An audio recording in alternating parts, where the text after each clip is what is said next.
Alright, hello everybody. So today, in honor of the new 1.2 patch coming out for Genshin Impact, I decided I was going to make a beginner's guide for anyone who's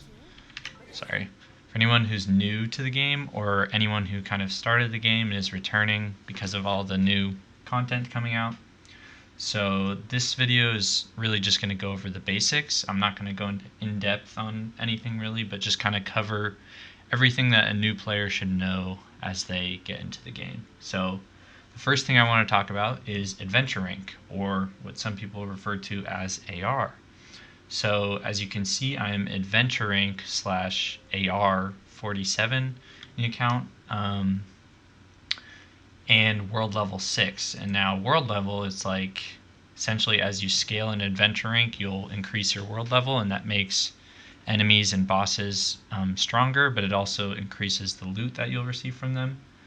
Whereas Adventure Rank is kind of just what gates you from achieving certain milestones in the game. So like for characters, for example, if I wanted to ascend one of these characters to level from 80 to 90, I'd need to be Adventure Rank 50, so 3 more Adventure Rank levels. And the same thing applies to things like weapons. Yeah, so it pretty much gates different content in the game, so it can also be like domains and stuff. You need to be certain AR levels to unlock these parts of the domains and things like that. So just be aware that you're kind of, as you move through the game, you're wanting to rank up through Adventure Rank, which you just get from doing, quests, XP from chests, doing challenges, things like that. Okay, and the next tip I have for you is actually to go. You can either get there one of two ways. You can hold the Alt key and go to this icon right here, or you can press Escape and just go to Events, the Events tab. So this is going to be important for people just starting out, because under this Fate Foretold tab, you can see kind of certain rewards you'll get at different adventure ranks. So at AR5 you get unlock Lisa. At AR5 you also unlock Kaya from obtaining or completing these quests. At AR10 you unlock the prototype Rancor sword, and AR18 you unlock Favonius Warbow, which is a very useful bow on certain characters. So just kind of pay attention to this and complete these as you kind of start the game out. The next tabs under the events area, you'll see the Baptism of Song and People's Choice. These are actually methods by which you can unlock Barbara, who's a healer, water healer, and Zhangling, who is a pyro support / DPS character, and they're both very useful. So just pay attention to this, but you need to be AR20 for this and AR18 for Barbara. The final part of the events tab is actually the test run page, and this will happen whenever a new character is released. So next it'll be Albedo by the end of the day, pretty much. It'll pop up with 4 new characters that you get to try out. It'll be the main character, in this case for this banner it's Zhongli, and then it'll be the 3 characters that are also on his banner. The first one, the main character, will reward you with 20 primos for completing a challenge, then adventurers experience, then the mystic enhancement ore, and then Mora. So I would do this every patch that there's new characters. Make sure you complete all those as well. So the next thing I want to talk about is still in regards to adventure rank. When you reach Adventure Rank 12, you'll be able to do what are called commissions. So they're these things that show up on your map in purple. You can kind of see the rewards here on the right. You'll want to do, there's 4 of them per day. You'll want to do all 4 of them each day. Obviously I haven't done them yet, but that was just to show you that they show up on the map. You can also find them in your adventure handbook. You can go to this commissions tab over here, and you can mark them with this little icon, and it'll pull it up on the map, and then you can click navigate to find it. So yeah, so daily commissions, you'll get not only a lot of adventure rank XP, you get 250 per mission, and 10 Primogems, as well as these other rewards.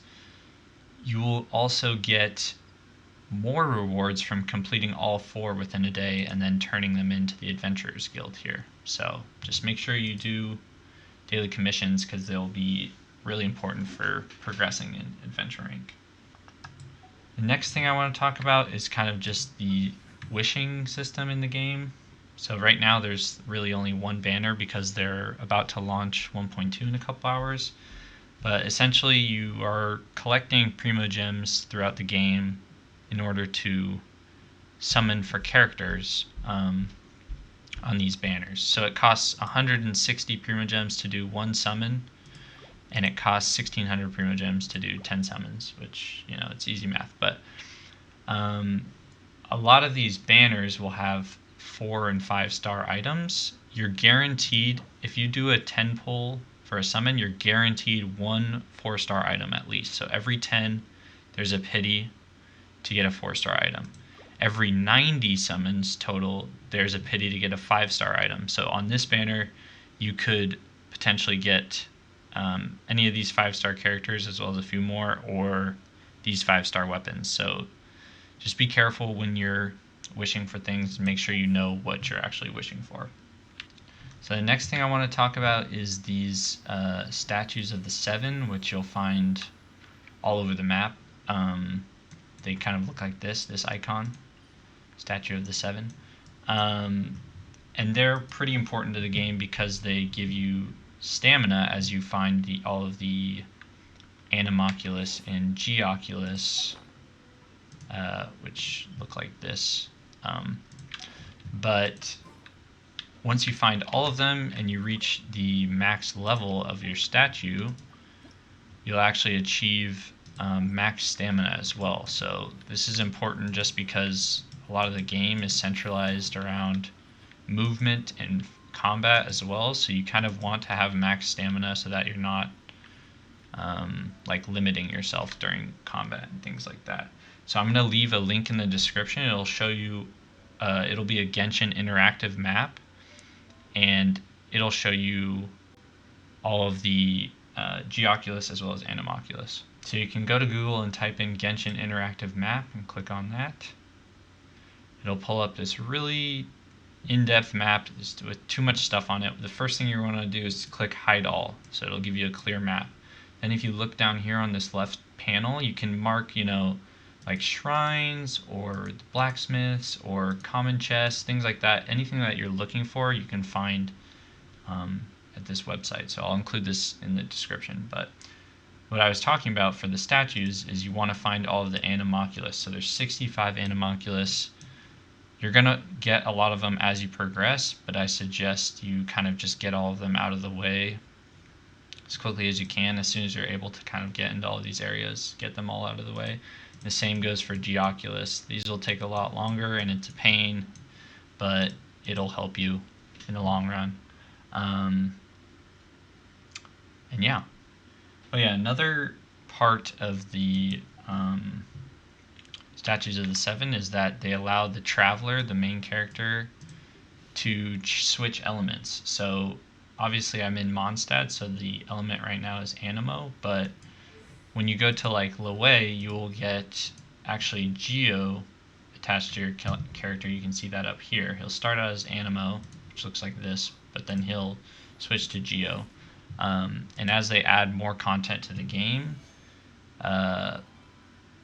you will be able to switch the Traveler to more elements. So just keep that in mind. As you get to Liyue, you'll be able to switch to Geo if that suits your playstyle or team better. So the next thing I want to talk about is just like exploration in general. So this is kind of a big thing where I was talking about, you know, like doing all of the Anemoculus and Geoculus throughout the map. Don't just limit yourself to doing those. Same thing goes for when you have quests. Like I only have one story quest left and some world quests as well. But I mean, I've pretty much beat all the content in the game story-wise. But I would suggest like interweaving in between quests, you know, going around and finding mobs and resources and chests and things like that, so you can actually like guarantee yourself some really good resources when you need to like upgrade characters and things like that. Another reason to like interweave the quests is like I said, I'm AR 47 right now, and I still have a whole story arc quest to do. It's so you don't run out of content. The game gets really, really boring when you've explored most of the map and you've completed all the story quests. Luckily, they're adding more content literally today, but just kind of mix it up. It's like as you're finding things for your characters and things like that, don't just get tunnel visioned on doing a quest and only doing those quests. Go off to the sides and look for different items and chests and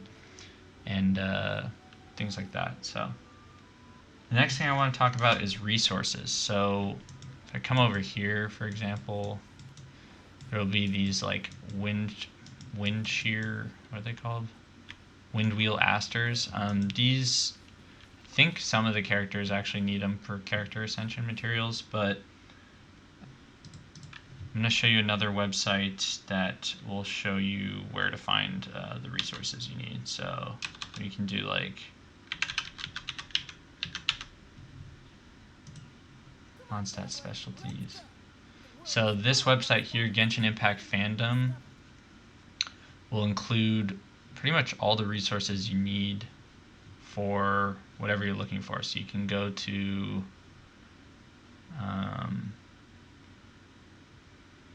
Monstadt or Liyue, and you can find like certain resources that you need. So let's say I just needed wolf hook or something, and I didn't know where to find it. I could scroll down here. I could see that, oh, Razor uses this. And a lot of people will post material or screenshots where you can find these items, and I would definitely suggest looking for these on this wiki instead of just trying to find them on your own, because sometimes they can be difficult. So another one, Valberry, for example, a bunch of people like this. This is super useful when you get like a route like this that you can just follow, and they've already marked everything for you. This really helps with collecting resources. This can also really enhance your chances of completing the battle pass missions really fast. So like this says 18 locations, 78 Valberries. I would rather just do this and then pick up maybe a couple other resources somewhere else than to try to find a little bit in each area. It's like you can cover this whole area in probably 10 or 15 minutes, and you'll have 78 out of the 100 you need for the battle pass. But anyways, use this wiki, use this wiki as much as you want. I just think it's super useful in terms of finding the resources that you need. So you can also do a ton of like in-depth research on different characters and what they need and things like that from this website. So another thing I wanted to mention was that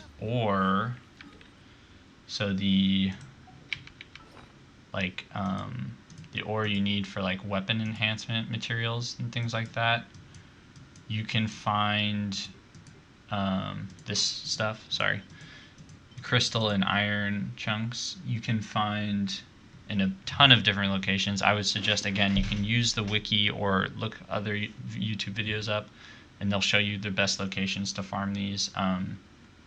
You'll need these a lot for your weapons later on. And I wanted to say that at AR 16, you unlock the ability to go co-op right here. You can join other people's worlds or have them join you, your friends or whatever, and you guys can actually share resources. So let's say I farmed all the good ore locations in my world. I could go to a friend's world or a random's world and farm ore with them, and we could share as long as we're like in proximity of each other. We would get the same amount of resources. But yeah, that was just another tip I wanted to include. Okay, so the next thing I wanted to talk about was reputation. Reputation is something you can do in both Monstadt and Liyue, but I would suggest only starting with one first. So my reputation level right now is 7 in Liyue, which means I'm 1 level away from maxing it out. But you get rewards at each level of reputation, and they include things like recipes.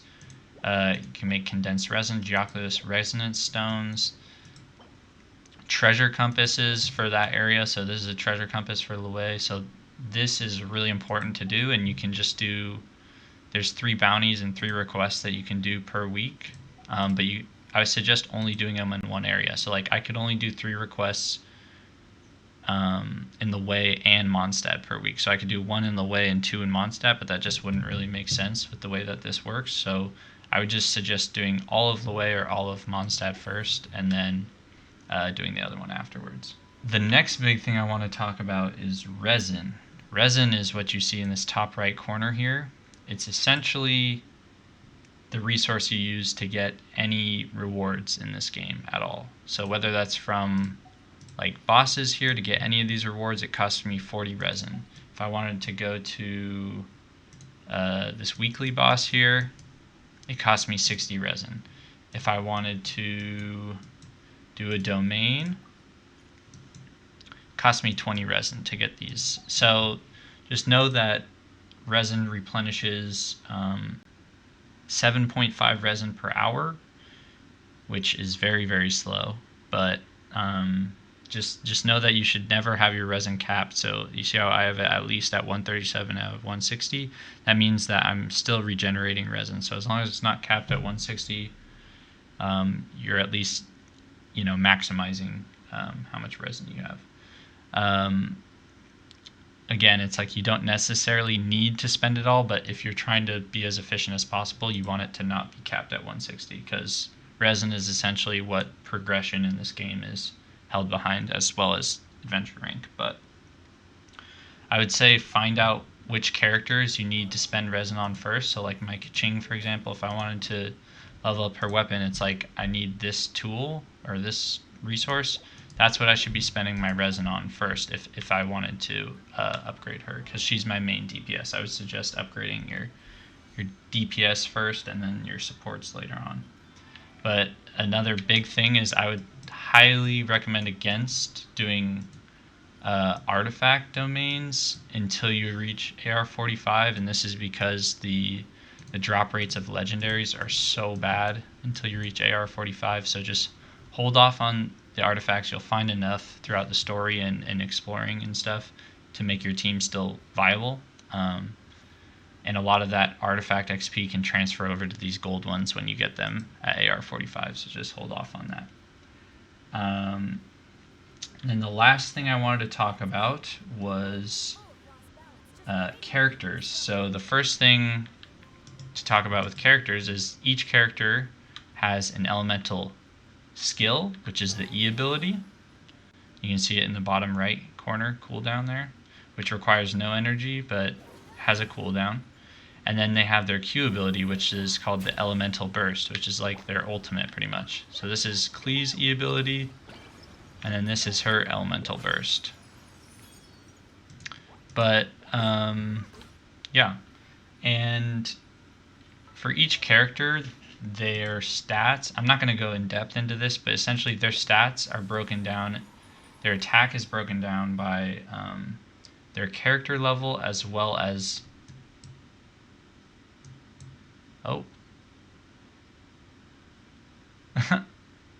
look at that message. 1.2 is coming, baby. Disrupting the video, but it's okay. Alright. Thank you for the in-game notice, MiHoYo. You can get out of here now. Anyways, like I was saying, characters' attack, so pretty much their overall strength, is determined by their base attack, as well as things that get added through things like artifacts and stuff like that. So base attack is consists of their character's level. They'll get attack as they level up. See here, it increases as they level up. And then it also is combined with their weapons base attack. So 401 plus whatever Venti's base attack is, 401 plus 231 or 232 will give him this base attack. This is what a lot of the other things like artifacts and other things will scale off of. So if I have any artifact like this that does attack percentage, it'll scale off of base attack and not my overall attack. So just be aware of that. The next thing I want to talk about is elemental mastery and elemental recharge or energy recharge. I'm not going to go into depth into these, but essentially elemental mastery is the strength of like reactions that you can get. So things like mixing fire and ice, or electro and ice, things like that. This elemental mastery is kind of a percentage of increase of those reactions, and I'll explain more of that in a second. Energy recharge is just talking about how fast your ultimate ability recharges, really. So like my Venti's energy recharge is really high, so when I use this ability, it gives me a lot of energy, or when I'm actually hitting an enemy, it gives me a lot of energy that recharges this ultimate down here. It just means energy recharge is how fast this bar will fill up again. So the last thing I want to talk about is the different elemental reactions. So I have to pull up these pictures here. So this is the first one where I was talking about like a lot of the elemental reactions you can do in this game are very like intuitive. So you can kind of think of like, I don't know, I kind of think of, because I played a lot of Pokemon as a kid, like that's just kind of intuitively how you know like fire beats ice, water beats fire, ice beats water, things like that. Also electro can do good damage to water, but anyways, yeah, this is just kind of the base value, what elemental reactions are good against what other ones. There's more elements, but this is just kind of like the basics. So the next one I want to show you is right here. You can find this picture on Google. I would just search up Genshin Impact elemental reactions, and maybe save this image or just pause the video and kind of analyze this, because it breaks down what each reaction actually does. So melt is fire mixed with ice. It says triggering melt from a cryo or pyro attack deals increased damage. So a lot of these reactions are pretty straightforward, and they're important for you to learn, because that's kind of what the purpose of like having multiple characters in a team is that you can utilize different reactions to do more damage. So I would suggest just looking these up on Google and kind of analyzing them or testing them out for yourself in game. Yeah, and then there was one other picture I had for like Fatui skirmishers, which is a similar sort of thing where in this case electro beats water, fire beats ice, geo beats geo, water beats fire, and in this case ice beats electro. This is important for like Spiral Abyss, but new players don't really have to worry about these guys yet, but just know that there are guides like this available on Google that can show you what is strongest against what. So the last thing I wanted to talk about was just like your party setup.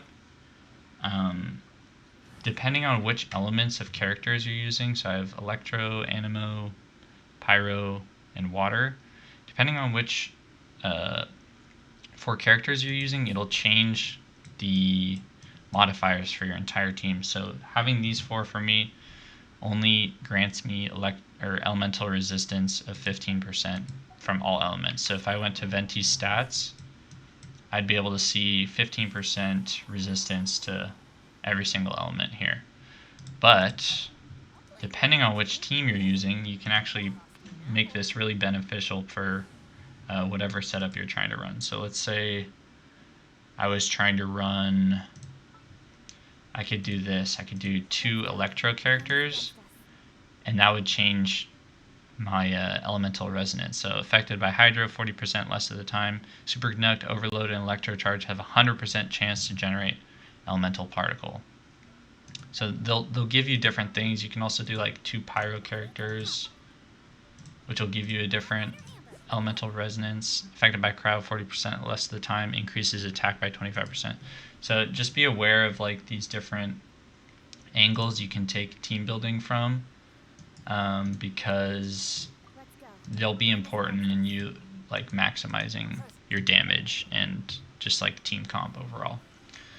But yeah, I think that's pretty much it for this beginner guide. If I left out anything that you want to know more about, you can just let me know in the comments. But yeah, I hope you enjoyed. If you did or found this useful, please leave a like or consider subscribing.